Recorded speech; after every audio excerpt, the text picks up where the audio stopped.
Tesaidas Aglen, de Putrasya Marebudara, ante Dikasu Keras Poten Homano, ante Sailumia, ante Katkando Kakoten, ante Kaberte Maka Yabasaure, ay, desa dragostoso si te abajo Katka, Tesai, Dazuma Pea Marebucha, Pea Marocapono, Sarkeras Pesa Sociame, Aetedikas, Sarkas, Zazor, Techasopre, Opre Romano.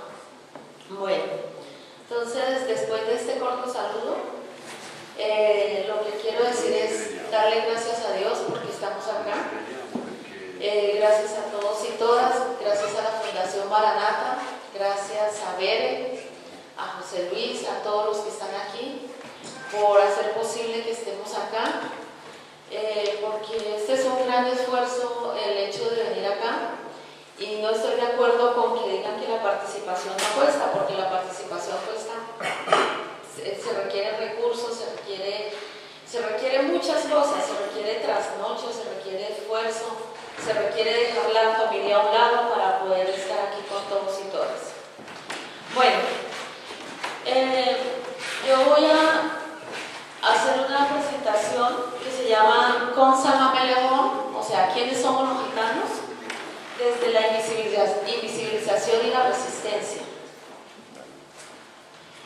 Bueno, yo simplemente acá quiero presentar algo muy genérico, porque así como dijo Nazareno, los HOM somos un grupo dinámico que vamos cambiando en el tiempo, pero yo quiero decirles que en América, en Colombia,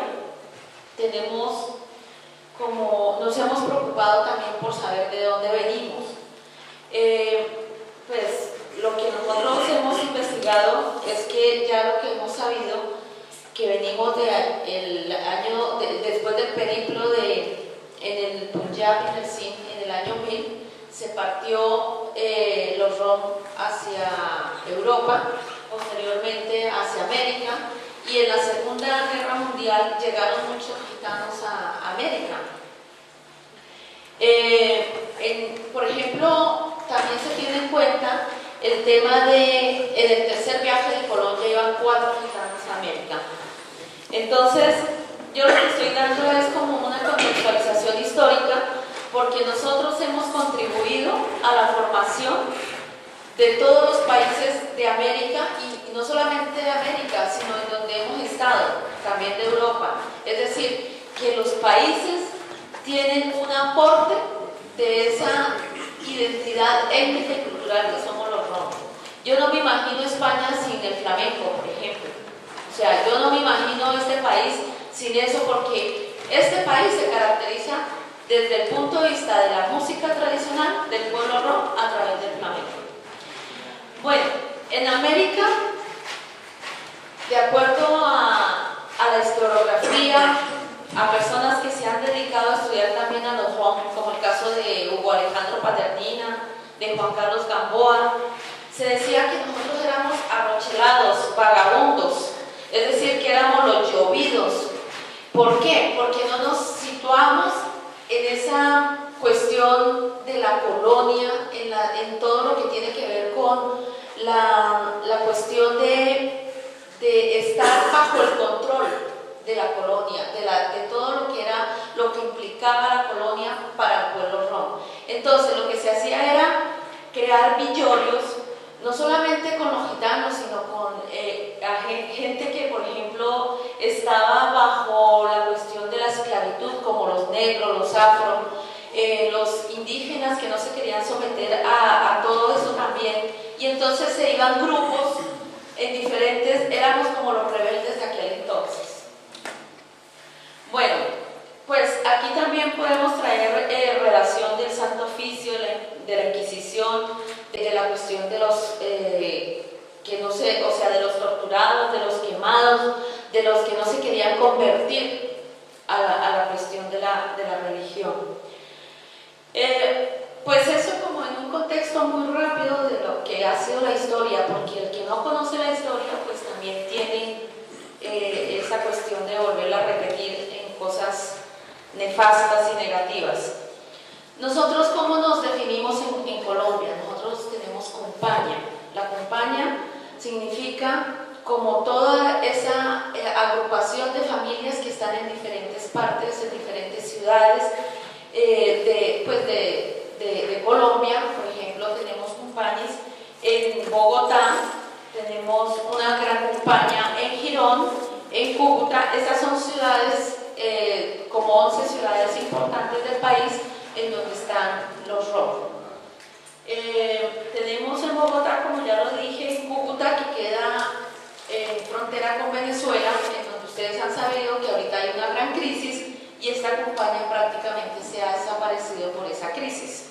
En Envigado, en diferentes ciudades del país. Aquí hay algo bien importante. Nosotros, como hemos hecho un proceso organizativo, a pesar de que somos 5.000 personas, que es un número muy poquito, es el 0,012% de 48 millones de personas en Bogotá, en Colombia, de habitantes. ¿Qué se ha hecho? Se ha tomado el convenio 169 de la OIT de 1989, que ustedes saben que eso se da en países independientes. Hay aproximadamente 20 países en el mundo que lo han ratificado. España lo ha ratificado. Y no entendemos por qué no se ha utilizado ese instrumento para poder reclamar derechos colectivos y para poder definir un proceso muy importante que es la consulta previa, ¿sí? La consulta previa tiene que ver con que no se pueden tomar ninguna medida sin concertar con la población gitana. Entonces, en Colombia ha pasado esto, no solamente para indígenas, sino para afro y para rom, para nosotros como gitanos. Este convenio está bajo el bloque de constitucionalidad. Hay un artículo que es el artículo 93 de la Constitución, en donde dice que cuando se firman convenios o tratados internacionales, hacen parte de la Constitución, y por eso nosotros lo hemos traído, y con ese es que hemos hecho durante más de 15 años todo el proceso que tenemos. Lógicamente, la Constitución Política del 91. No sé cómo está la Constitución española, si la Constitución en su preámbulo habla de que España es un país pluriétnico y multicultural. En Colombia sí dice eso. Entonces, nosotros lo que hemos cogido es de que si la Constitución habla de que es pluriétnica y multicultural, pues tiene que darse a todo lo que somos los diferentes, a todos los pueblos étnicos, por decirlo. Es más, esa Constitución, hay un artículo que creo que es el 8, que dice que todos los idiomas que se hablan en el país, además del castellano, son oficiales en ese sitio donde se habla. Nosotros hablamos romanés, entonces de hecho pues nuestro idioma también sería oficial. La ley 1381 de 2010 de lenguas nativas. Una vez yo pasaba por una calle y se estaba hablando de lenguas nativas de los indígenas. Y yo entré y dije, pero bueno, ¿y aquí qué? Nosotros tenemos lengua. Me paré y les dije, bueno, aquí también tiene que ir la Shejomaí, porque la Shejomaí hace parte de la diversidad lingüística de este país. Aquí la hablamos y hay que respetarla y hay que incluirla. Y se incluyó dentro de esta ley. O sea que eso ha sido algo bien importante para nosotros, porque a través de esta ley se visibiliza la lengua gitana. Hay un decreto que es el 2957 de 2010 que reconoce al pueblo rom como parte de la diversidad étnica y cultural del país. Este decreto lo que hace es crear un marco normativo que permita la defensa y la protección de derechos fundamentales y colectivos, es decir, como persona y como pueblo. Aquí hay algo bien interesante que yo les quiero decir. Nosotros no necesitamos un decreto para saber que nos reconocemos. Nosotros, sin decreto o con decreto, ya sabemos que existimos, que somos un pueblo. Pero estos marcos normativos lo que permiten es precisamente tener una herramienta para exigir esos derechos, para decirle al gobierno, al Estado, decirle, nosotros no somos cualquiera, nosotros somos ciudadanos de este país, y aparte de eso, de ser ciudadanos, tenemos una condición étnica diferente que hay que respetar. El decreto 582 es el primer decreto que se ha hecho para una ciudad, para Bogotá. Y este decreto precisamente habla de lo que yo ayer le hablé a los candidatos, de tener en cuenta el enfoque diferencial. O sea, ¿qué ha pasado con España? Es que se legisla para todo el mundo y no se ha tenido en cuenta esas particularidades étnicas y culturales que tiene el pueblo gitano en España.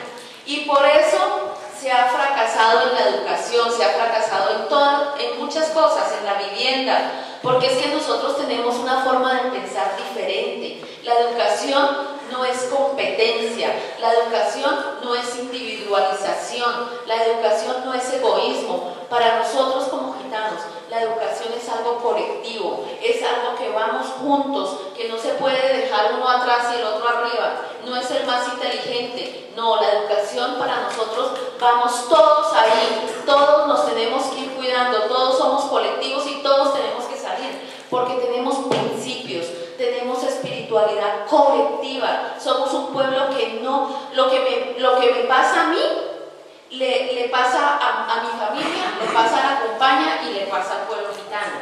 Aquí nosotros no podemos pensar de que ese niño va a ser el científico, no, aquí todos tenemos que ser científicos, todos necesitamos educarnos, pero ¿cómo? De acuerdo a nuestros usos y costumbres, es decir, el tiempo para nosotros es diferente. Aquí no hay jerarquías, aquí no hay subalternidad, aquí nadie manda a nadie, todos nos mandamos. Es decir, vemos una cuestión de espiritualidad diferente. La epistemología que se veía no es esa racionalidad de Occidente. Nosotros tenemos nuestras propias lógicas, nuestras propias formas de pensar. Es decir, si nosotros nos ponemos a pensar como los Gallé, entonces, ¿cuál es el pueblo gitano? ¿Cuál es la cultura? ¿Cuál es la diferencia? Eso es lo que hay que defender. Y por eso es importante, por ejemplo, este decreto que enfoca esas particularidades y que enfoca esa educación propia, porque nosotros tenemos educación, la educación que se da en la compañía, la educación que se da a través de los mayores, el valor, el respeto a la palabra, esa es la propia educación. La educación empieza desde el vientre de la madre, nuestro primer territorio, ¿sí? O sea, aquí la cosa no es una educación para los Gallé, con los Gallé y los gitanos en una misma bolsa, no. Aquí hay que partir de unos elementos identitarios, hay que respetar la esencia, hay que respetar la raíz de lo que somos. Entonces, cuando se da todo esto, ahí viene el fracaso. Los niños no les gusta ir a la escuela, los niños se aburren porque hay el primer ente controlador del ser humano, no solamente para los gitanos, es la escuela. Allá le enseñan a usted a pensar como usted quiere pensar. O sea, no como usted quiere pensar, sino como quieren pensar los demás. Es decir, si usted hace un círculo, ellos dicen, no, ese no es un círculo, tiene que ser un cuadrado. No, es como el sistema se lo ha creado y así no es. O sea, todos vamos como marchando, como así, como borregos, no. Cuando uno piensa diferente, entonces uno es rebelde, terrorista, uno es todo lo peor. Y esa es la falla de estos sistemas en donde quieren encuadrar a todo el mundo para pensar igual, para comer igual, para vestirse igual, todo. Y ese es el gran error. Este decreto 582, además de tener un enfoque diferencial, también nos gira, primero, a tener un consejo consultivo de participación, de concertación. Es decir, hay que elegir a unas personas democráticamente para que ellos tengan esa relación con el Estado. Y además de eso, hay que hacer un plan de acción, un plan integral de acción afirmativa. Cuando nosotros hablamos de acciones afirmativas, ¿qué quiere decir? En la Constitución hay un artículo que es el artículo 13 que dice que aquellos grupos, aquí hay algo bien importante porque a veces la igualdad peca porque todos somos iguales, pero la igualdad no es para eso, la igualdad es para equiparar. Es decir, aquellos pueblos que hemos estado excluidos de la inversión social de la política, lo que quiere es, con este artículo, es que todos estemos en una misma igualdad. ¿De qué? De oportunidades. ¿Sí? En una misma igualdad de acceso. A mí me gustaría hablar de igualdad en términos económicos, en términos políticos. Ahí debería estar la igualdad, no en la igualdad de pensamiento ni de cultura, porque somos diferentes. Pero cuando hablamos de igualdad económica, entonces ahí sí es cuando la gente le da rabia, le da miedo, no hay esa dinámica de querer abrir, sino de cerrar. Entonces, para un lado la cuestión económica allá y para otro lado la cuestión económica acá. Entonces, cuando hablamos de planes integrales de acción afirmativa, precisamente es para aquellos grupos que han estado por fuera de toda esta cuestión, donde no ha podido haber una equiparación en términos de derechos y en términos de igualdad económica y en términos de igualdad política, pues tenemos que hacer un plan de acción afirmativa que permita, en el marco de los usos y costumbres, estemos iguales. Entonces, de eso se trata este decreto, el 582, de poder hacer ese plan de acción afirmativa en términos de ¿qué? En términos de vivienda, en términos de educación, una educación intercultural, en donde yo me vea reflejada como gitana cuando tengo de 0 a 3 años, a 5 años, y que yo vea que ahí está la historia, porque la historia la han escrito al tamaño de los intereses de quienes quieren cambiar la historia, no de la historia verdadera y de la historia que nosotros tenemos como pueblo para poderla decir con nuestra propia cara, con nuestra propia voz. Entonces, es bien importante crear esos planes de acción integral de acción afirmativa, porque la acción afirmativa no son las prebendas, la acción afirmativa es precisamente el derecho que tenemos como un pueblo diferente, en donde toda la vida, toda la historia, ya lo hablaban, toda la discriminación ha venido a ser una carga año tras año, siglo tras siglo, y eso es lo que viene a ser la acción afirmativa, tratar de encuadrar y de poder estar en unas mismas condiciones que gente de la sociedad mayoritaria que sí ha tenido todo y que no han sido excluidos, en cambio a nosotros que hemos sido excluidos por ser de un pueblo diferente. Bueno, aquí vemos resoluciones que se han hecho en el país a través de este decreto 2957, en donde cada compañía de Cúcuta tiene su resolución, la compañía de Bogotá, que está compuesta por 2 organizaciones, tiene sus resoluciones, en fin. Tenemos unas sentencias de la Corte. La última sentencia que ha marcado un hito es cuando una gallí, así como acá, que se entrometió para poner a pelear a todos los gitanos allá desde el punto de vista de la CRIS romaní. O sea, la CRIS, que es el Consejo de Mayores, que son los que buscan ese equilibrio, esa armonía. Entonces la señora se metió ahí y nos demandaron, hicieron todo lo que quisieron, y la Corte, ¿qué dijo? El Consejo de Estado dijo: aquí se tutela la autonomía del pueblo, la autonomía del pueblo. Es decir, independientemente de cualquier interés, nosotros somos los que arreglamos nuestros problemas, no necesitamos de la CRIS Cachicaí o de la CRIS de los Pachos para poder arreglar nuestros conflictos internos. No sé cómo sería acá, pensando en lo que ayer habíamos dicho como solución, si aquí la CRIS es fuerte, porque a través de la CRIS, que nuestra propia ley y nuestros propios mayores y nuestros propios jueces, ¿cómo podría impulsarse para que esa CRIS se valide, se convalide y sea también quien tome decisiones a la hora de definir proyectos, programas y cosas como se han venido tratando? Bueno, ¿qué ha pasado? En el país, en Colombia, ustedes saben que allá hay una guerra de más de 60 años. A los gitanos también nos ha afectado. Nosotros hemos puesto muertos, ha habido secuestros, ha habido, allá se llama boleteo, es decir, extorsión. Lo que pasa es que nosotros somos nerviosos, o sea, a nosotros no nos gustan las guerras, nosotros no somos de conflictos con los gallé, más bien nos han querido meter a nosotros en los conflictos. Nosotros nunca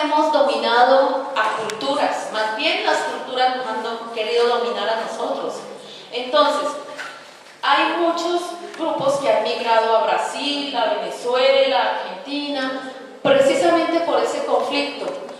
En Colombia, no sé si acá no está, hay un decreto que es el 4634, que es en el mundo el primer decreto que reconoce víctimas gitanas en medio del conflicto. Yo no he conocido, por ejemplo, en Kosovo, que hace pues no mucho también, que acuerden de las guerras balcánicas y todo eso. Acá en Colombia sí ha habido ese decreto, pero porque nosotros también nos hemos puesto la tarea de que haya ese decreto para reconocer a las víctimas de una guerra, de un conflicto que está en Colombia. ¿Y cómo es eso? A los gitanos también los han extorsionado, los han maltratado. Lo que pasa es que esto no aparece en las estadísticas. O sea, somos invisibles también de la guerra, somos invisibles también de todas estas cosas horribles. Y comparativamente, lo que pasó en la Segunda Guerra Mundial, no tenemos un Hollywood para hacer una película y decir cuántos gitanos han muerto o cuántos murieron, como de pronto sí lo tienen los judíos o otros pueblos que pueden hablar sobre ese tema. Bueno, ¿nosotros a qué nos dedicamos? En Colombia, a la forja del cobre, artesanos, al comercio pues de caballos, ahora ya no tanto porque eso es un negocio muy caro, al comercio de artículos de cuero, a la venta de autos viejos, eso básicamente. Bueno, acá sí ha habido una cuestión nómada, pero por la guerra, entonces ya estamos secuestrados. Es el confinamiento, que es lo contrario al desplazamiento. Entonces, no podemos ir a los pueblos a vender cosas porque ahí está la guerra, ahí está el conflicto, ahí están las balas también. Nosotros hemos sido nómadas desde un punto de vista de posición ante la vida. Es decir, el nomadismo para nosotros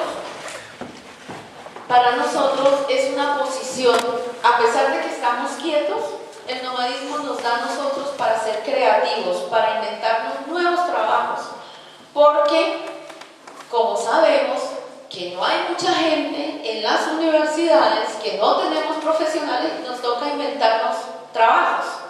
Acá pues me imagino que vender en el mercadillo, pues allá también, es decir, no tenemos jefes, no tenemos horarios, somos autónomos, somos independientes, y eso nos hace también tener y gozar de esa cuestión de libertad, por decirlo.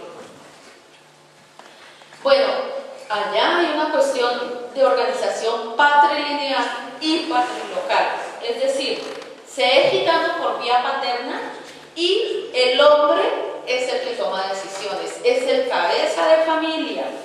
Se es gitano por derecho de nacimiento, pero también porque llevamos la cultura. Porque yo puedo haber nacido indígena y me crío en China, pues yo soy china.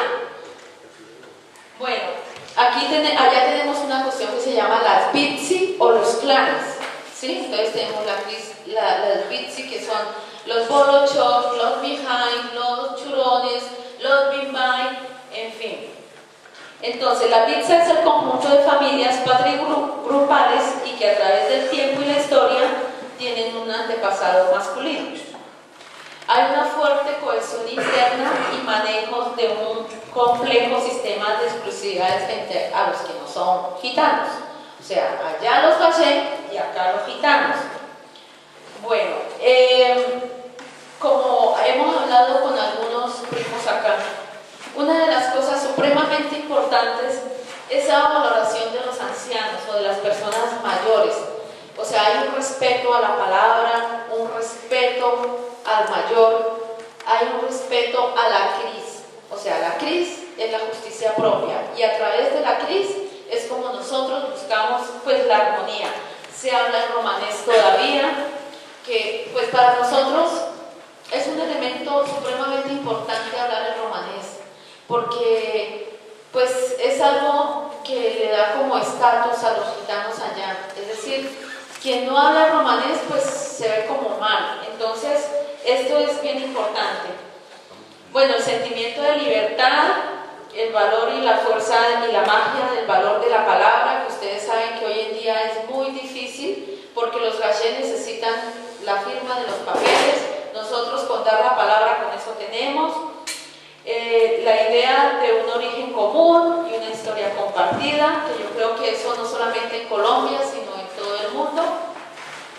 Como ya lo había dicho, la CRIF romaní, que es el conjunto de normas y prácticas que tenemos todavía los gitanos allá, y es como nosotros llevamos, pues, arreglamos los conflictos. Bueno, no quiero entrar mucho acá. Hay una Comisión Nacional de Diálogo, que es la que está dada por el decreto 2957, y esa Comisión Nacional de Diálogo es lo que comparativamente acá tienen ustedes el Consejo Estatal. Esta Comisión Nacional de Diálogo pues está compuesta por gitanos, son representativos, pero yo lo que veo haciendo a manera de autocrítica y autorreflexión es que hay que abrir más y que darle mayor participación y también cambio, porque es que cuando se queda una persona 10 años ahí, entonces no se ve como esa dinámica del cambio, y eso yo creo que no solamente aquí sino en todas partes. Los gitanos necesitamos ser un poco más vehementes en esos cambios de estructuras para poder democratizar y para que toda esa inversión social vaya a las bases, porque de nada sirve que haya gente que esté ahí y que no pueda tener ese trabajo horizontal para que también las bases tengan como esos beneficios. Entonces, nosotros tenemos allá, ¿qué pasa con todos los problemas? Restricción al nomadismo por el conflicto armado. O sea, no podemos ir de un lugar a otro porque es muy peligroso también. Carencia de vivienda. O sea, allá el 80% de la gente no tiene vivienda.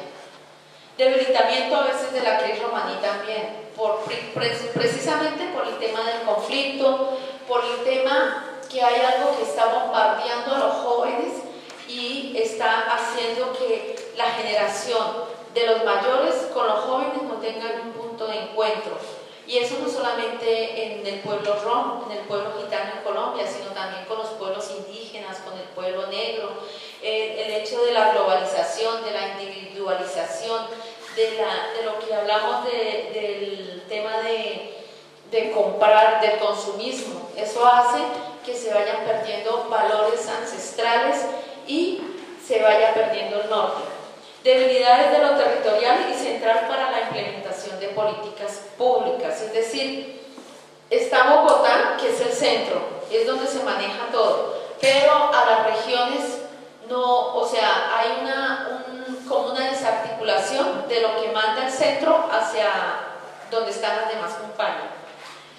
No existe el acceso a la educación superior, o sea, allá hay grupos étnicos de primera y de segunda categoría. Nosotros somos de segunda, porque pues eso lo entendemos. O sea, los pueblos indígenas llevan 60 años luchando, ellos han puesto muertos, nosotros nunca hemos puesto un muerto, y el día que pongamos un muerto, ese día yo creo que se desaparece el movimiento gitano en Colombia, porque siempre hemos estado, gracias a pueblos indígenas y al pueblo negro, hemos estado como a la par tratando de desarrollar un proceso inédito, emergente, en donde el gobierno voltee su cara para poder hacer inversión social, para no podernos perder dentro de toda una sociedad mayoritaria, sino que sigamos siendo gitanos.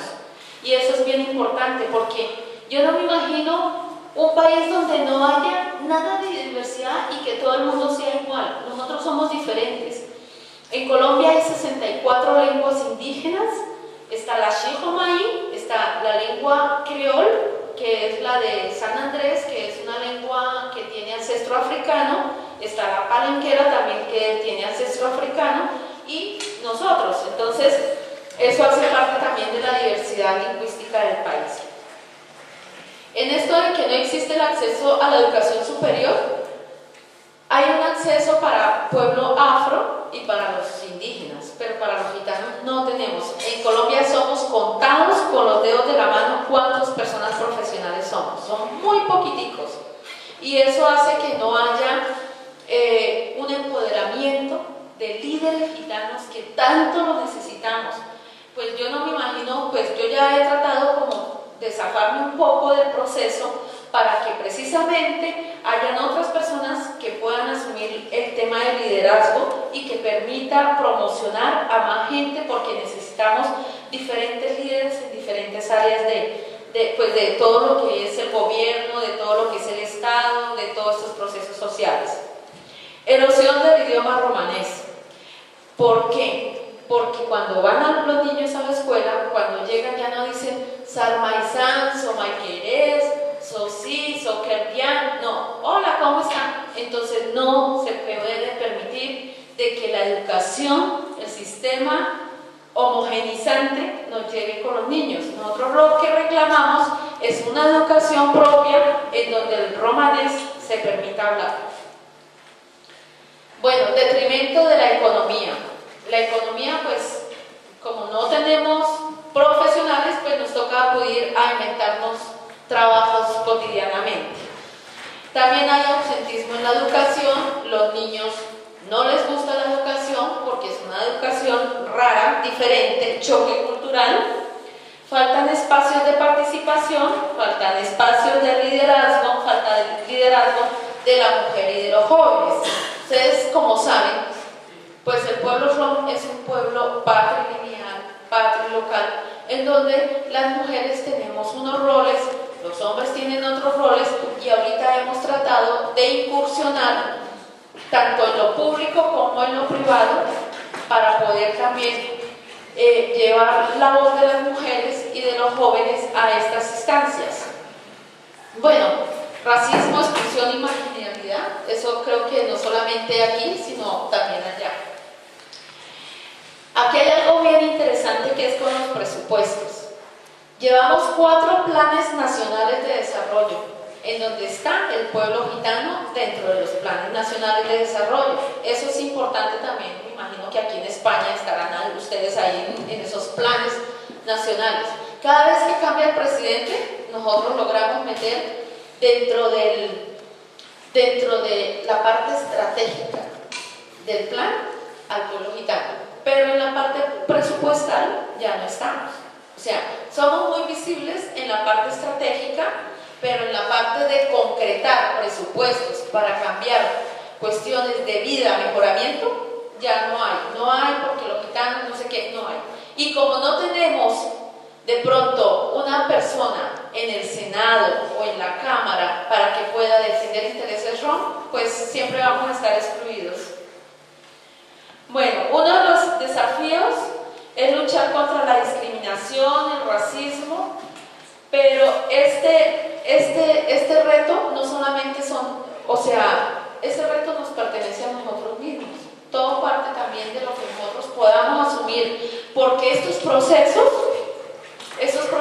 vienen también de adentro, del corazón, de toda esa revolución que tenemos cada uno de nosotros por cambiar este mundo para mejor del pueblo rom.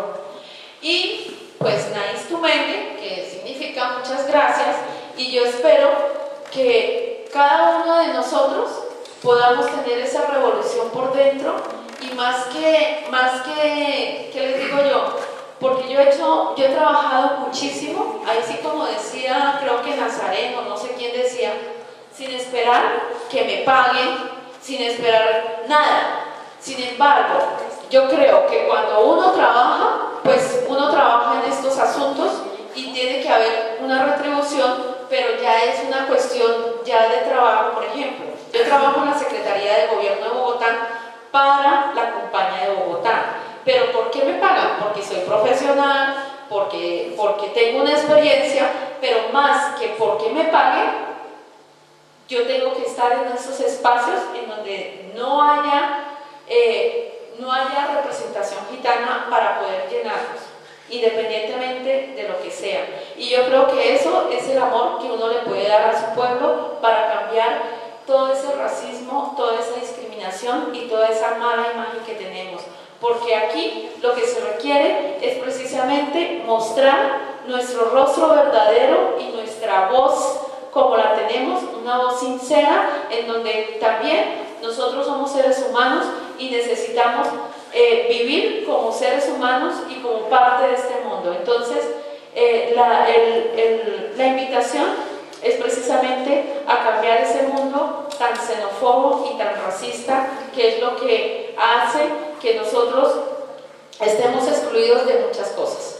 Entonces, muchísimas gracias y espero haberles compartido esta presentación.